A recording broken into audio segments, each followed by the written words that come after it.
The alien village Spectrum had located had one problem. Namely, that Galactus was towering over it from the top of a nearby mountain. Can't say I like the neighbors. Galactus was looking down on them, but he didn't seem to notice much. He was just staring off into space, keeping some mysterious vigil. Hard to tell what he was doing, or not doing. The important thing was that Galactus wasn't eating the planet they were on, at least not at the moment. Johnny's injury was worse than he'd let on. The truth was, he could feel his broken ribs digging around his insides. He couldn't take deep breaths at all.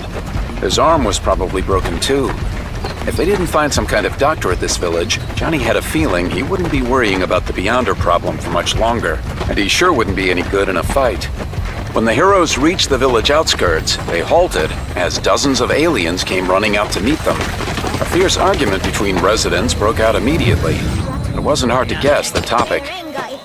A young female alien stepped forward and gestured them onward to the village center. The aliens were orange-hued humanoids with white hair and slitted pupils. Their flowing attire looked a bit like purple pajamas. The village buildings were all white and circular-shaped with domed roofs, like adobe lighthouses with upside-down mixing bowls on the tops. Johnny couldn't begin to guess the climate in which this style of building had evolved, and he didn't much care. The pain was getting to him. The female alien who had invited them in directed the group straight to a central plaza, where Johnny limped to a curved white slab. Hulk laid the unconscious She-Hulk down on the one next to it. So they had found a type of alien hospital, it looked like. And when their guide placed her hands on him, Johnny knew for sure. Warm, tingling energy spread through his torso, and he felt his ribs knit back together instantly. Bam, like magic. Or rather, alien healing technology, which it must have been.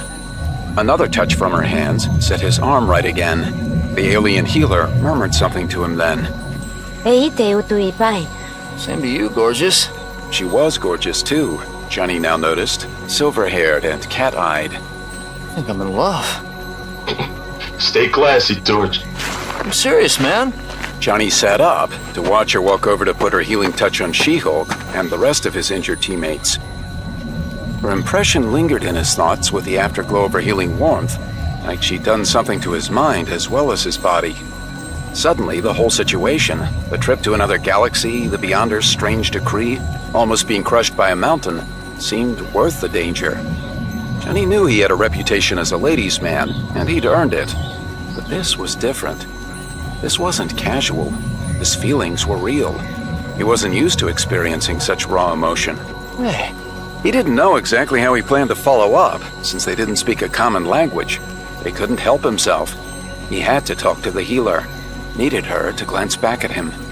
She turned and smiled, and Johnny felt like he was 12 years old again, and in the grip of his first debilitating crush. Son of a... What the blue places is wrong with me? Johnny jumped up. Don't go anywhere, beautiful. Duty calls. Johnny ran in the direction of Ben's voice. The first thing he noticed was Ben's orange, rocky exterior. He'd become the thing again. I turned human at the worst possible time, and now I'm a monster again. Why?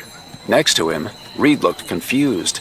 He stretched a long arm around Ben's broad shoulders. I'm not sure, Ben. We'll figure it out.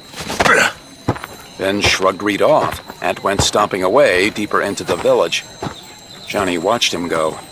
Man, Reed, tough break. What do you think's going on? Like I said, Johnny, I don't know. We'll have to figure it out, just like everything else here. It'll be okay. Reed looked like he was about to say more, but then a motion above them caught everyone's attention. Johnny looked up. Oh, no. Up on top of the mountain overlooking the village, Galactus moved. He lifted his head, tilting his massive chin up as he scanned the skies over Battleworld. An immense spaceship appeared, far away in the distant universe, but somehow so massive as to be visible to the naked eye. What is that thing, Reed? I should have known. Known what? I should have known that sooner or later Galactus would get hungry again. The villagers watched the ship appear to grow as it flew closer to Battleworld, until finally it seemed to spread across the sky with no end in sight. The ship was shaped like a cornered infinity symbol, its two loops millions of miles long. It's the size of a solar system.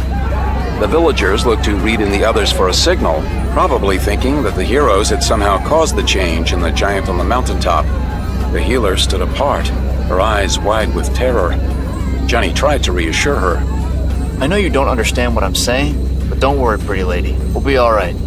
She took his hand, and a euphoric tingle enveloped him, like a barrier in his mind was falling away. Johnny. She held one hand to her chest. Zashi. Okay? Zashi. That was her name. They'd made some kind of connection, shared a moment of intangible intimacy that he couldn't describe. Yeah, Zashi. It'll be okay.